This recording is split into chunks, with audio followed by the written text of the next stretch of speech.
اب دوسری ام المومنین سیدہ سودا بنت زمعہ رضی اللہ عنہا کے حالات و واقعات سنیں۔ آپ کا نام سودا تھا، والد کا نام زمعہ بن قیس اور والدہ کا نام شموس بنت قیس تھا۔ قبیلہ عامر بن لوئی سے تھی۔ یہ قریش کا ایک مشہور قبیلہ تھا۔ آپ کی کنیت ام الاسود تھی۔ نبی اکرم صلی اللہ علیہ وسلم کے عقد میں آنے سے پہلے سکران بن عمرو عامری کے نکاح میں تھی۔ سکران ان کے والد کے چچا زاد بھائی تھے۔ ابتدا ہی میں مسلمان ہوئی۔ ان کے شوہر نے بھی اسلام قبول کیا۔ حبشہ کی پہلی ہجرت کے وقت بھی دونوں مکے میں رہ کر کفار کی سختیاں برداشت کرتے رہے۔ کفار کا ظلم حد سے بڑھا تو حبشہ کی طرف دوسری ہجرت میں یہ دونوں بھی شریک تھے۔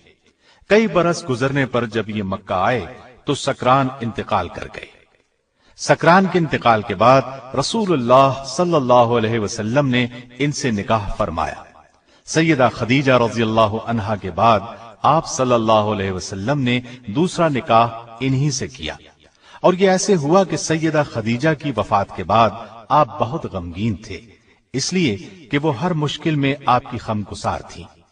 آپ صلی اللہ علیہ وسلم کی حالت دیکھ کر عثمان بن مظعون رضی اللہ عنہ کی اہلیہ سیدہ خولہ بنت حکیم رضی اللہ عنہا نے آپ کی خدمت میں حاضر ہو کر عرض کیا، اے اللہ کے رسول صلی اللہ علیہ وسلم، کیا آپ کو ایک مونس اور غمگسار ساتھی کی ضرورت ہے؟ آپ نے فرمایا ہاں۔ اس پر وہ سیدہ سودا رضی اللہ عنہا اور ان کے والد کے پاس گئیں اور ان سے کہا، اللہ تعالیٰ نے آپ پر خیر و برکت کے دروازے کھول دیے ہیں۔ انہوں نے پوچھا وہ کیسے؟ سیدہ خولہ نے کہا، مجھے رسول اللہ صلی اللہ علیہ وسلم نے آپ کی طرف بھیجا ہے، میں آپ صلی اللہ علیہ وسلم کی طرف سے شادی کا پیغام لائی ہوں۔ سیدہ سودا رضی اللہ عنہا نے فرمایا، مجھے منظور ہے، لیکن آپ میرے والد سے بات کر لیں۔ جب ان سے بات ہوئی تو انہوں نے بھی کوئی اعتراض نہ کیا۔ اس طرح یہ نکاح ہوا۔ 400 درہم حق مہر مقرر ہوا۔ یہاں میں یہ وضاحت کر دوں، بعض علماء نے لکھا ہے کہ سیدہ سودا سے پہلے آپ صلی اللہ علیہ وسلم نے سیدہ عائشہ رضی اللہ عنہا سے نکاح کیا تھا۔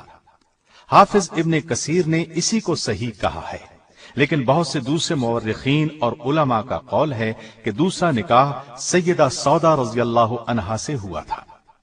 سیدہ سودا رضی اللہ عنہا کے مکمل حالات کتابوں میں زیادہ نہیں ملتے۔ نبوت کے 13ویں سال نبی کریم صلی اللہ علیہ وسلم نے ہجرت فرمائی اور مدینے تشریف لے گئے۔ وہاں سے آپ نے زید بن حارثہ رضی اللہ عنہ کو مکہ مکرمہ بھیجا تاکہ وہ سیدہ سودا اور دوسرے اہل خانہ کو مدینے لے آئیں۔ ان کے آنے سے پہلے ہی آپ صلی اللہ علیہ وسلم نے ان کے لیے رہائش کا بندوبست کر دیا۔ 10 ہجری میں رسول اللہ صلی اللہ علیہ وسلم نے حج کیا۔ اس موقع پر سیدہ سودا رضی اللہ عنہا بھی ساتھ تھیں۔ سیدہ چونکہ قدرے بھاری بھرکم تھیں، آہستہ چلتی تھیں، اس لیے انہوں نے نبی کریم صلی اللہ علیہ وسلم سے اجازت چاہی کہ انہیں مزدلفہ کی طرف پہلے روانہ ہونے کی اجازت دی جائے۔ آپ صلی اللہ علیہ وسلم نے اجازت دے دی، چنانچہ وہ سب لوگوں سے پہلے ہی مزدلفہ روانہ ہو گئیں۔ انہیں بھیڑ میں چلنے سے تکلیف ہوتی تھی۔ ایک مرتبہ ازواج مطہرات بارگاہ رسالت میں بیٹھی تھیں۔ ایسے میں کسی نے پوچھا، اے اللہ کے رسول صلی اللہ علیہ وسلم، ہم میں سے سب سے پہلے کون مرے گا؟ آپ صلی اللہ علیہ وسلم نے فرمایا، جس کے ہاتھ لمبے ہوں گے۔ ازواج مطہرات نے اس بات کے ظاہری معنی لیے اور آپس میں ہاتھ ناپنے لگی۔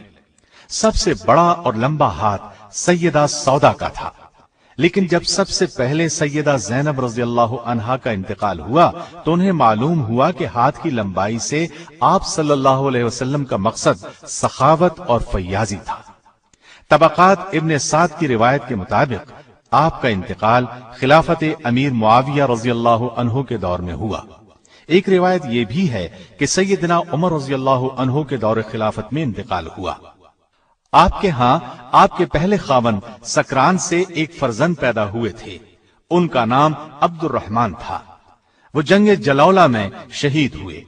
نبی کریم صلی اللہ علیہ وسلم سے آپ کے ہاں کوئی اولاد نہیں ہوئی۔ آپ سب سے زیادہ دراز قد اور موٹاپے کی طرف مائل تھی۔